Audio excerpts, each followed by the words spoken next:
जो बीड़ कभी डकैतों के लिए प्रसिद्ध, वहां बन रहा चंबल एक्सप्रेसवे, बदल जाएगी 3 राज्यों के 6 जिलों की तकदीर।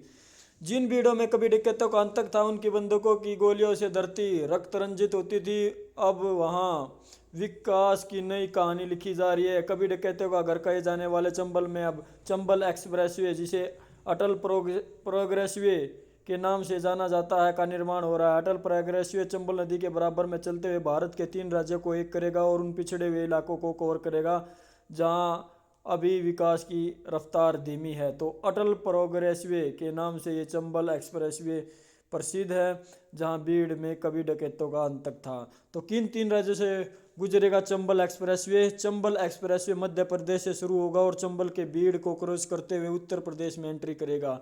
उत्तर प्रदेश के इटावा से यह क्रॉस करते हुए राजस्थान में एंट्री करेगा। राजस्थान के कोटा में जाकर चंबल एक्सप्रेसवे खत्म हो जाएगा। इसे मध्य प्रदेश, राजस्थान और उत्तर प्रदेश के आर्थिक रूप से गरीब क्षेत्रों को जोड़ने के लिए भारतमाला परियोजना के तहत विकसित किया जाएगा। तो 3 राज्य से होकर ये गुजरेगा, उत्तर प्रदेश, मध्य प्रदेश और राजस्थान।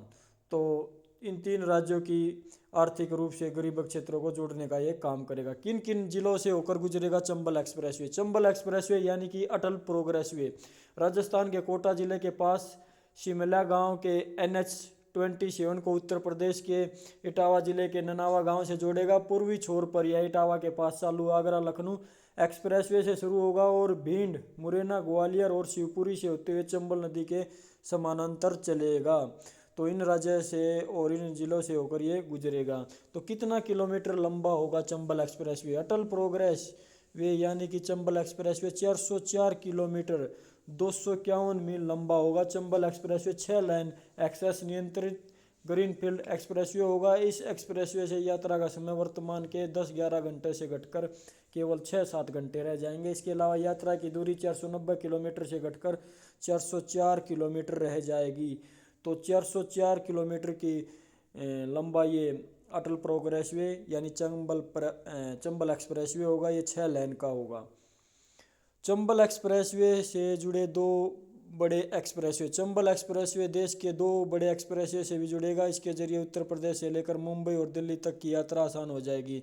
88 किलोमीटर लंबे आगरा ग्वालियर एक्सप्रेसवे को जोड़ने के लिए ग्वालियर के पास एक इंटरचेंज का निर्माण किया जाएगा। पश्चिम छोर पर निर्माणाधीन 1350 किलोमीटर लंबे दिल्ली मुंबई एक्सप्रेसवे को जोड़ने के लिए कोटा के पास एक इंटरचेंज का निर्माण किया जाएगा। एक्सप्रेसवे न केवल कोटा से इटावा तक सीधा मार्ग बनाएगा, बल्कि पूर्वी और पूर्वोत्तर भारत में पश्चिमी भारत तक की सीधा मार्ग भी बनाएगा।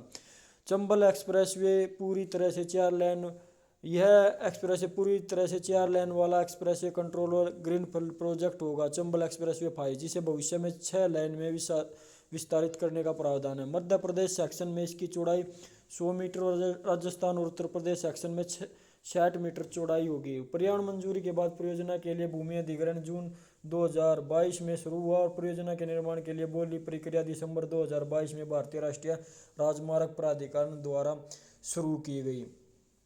चंबल की चमक जाएगी किस्मत। चंबल एक्सप्रेसवे उत्तरी मध्य प्रदेश में पर्यटन को बढ़ावा देने के मदद करेगा, क्योंकि यहाँ कई पर्यटन स्थल और प्रमुख पर्यटन स्थल जैसे ग्वालियर और वन्यजीव पार्क अभ्यारण्य जैसे रणथंभौर राष्ट्रीय उद्यान और कूनो राष्ट्रीय उद्यान मौजूद हैं, जो अपने बाघ अभ्यारण्यों और अन्य जानवरों और पर्यटकों के गतिविधियों के लिए प्रसिद्ध है। कूनो अपने बाघों और हाल ही में पेश किए गए चीतों के लिए प्रसिद्ध है। पर्यटकों के आगमन में वृद्धि से आसपास में इसका इजाफा होगा। चंबल एक्सप्रेसवे का बजट। चंबल एक्सप्रेसवे को बनाने में 23,700 करोड़ का खर्च होगा। पहले चंबल एक्सप्रेसवे का बजट 20,000 करोड़ रुपए था। चंबल एक्सप्रेसवे को सबसे पहले 2017 में मध्य प्रदेश सरकार द्वारा प्रस्तावित किया गया। सितंबर 2020 में परियोजना की आधारित मध्य प्रदेश के मुख्यमंत्री शिवराज सिंह चौहान ने रखी। इसके बाद अगस्त 2021 में भारत सरकार ने परियोजना को मंजूरी दी और भारतमाला परियोजना के चरण फर्स्ट में शामिल किया गया।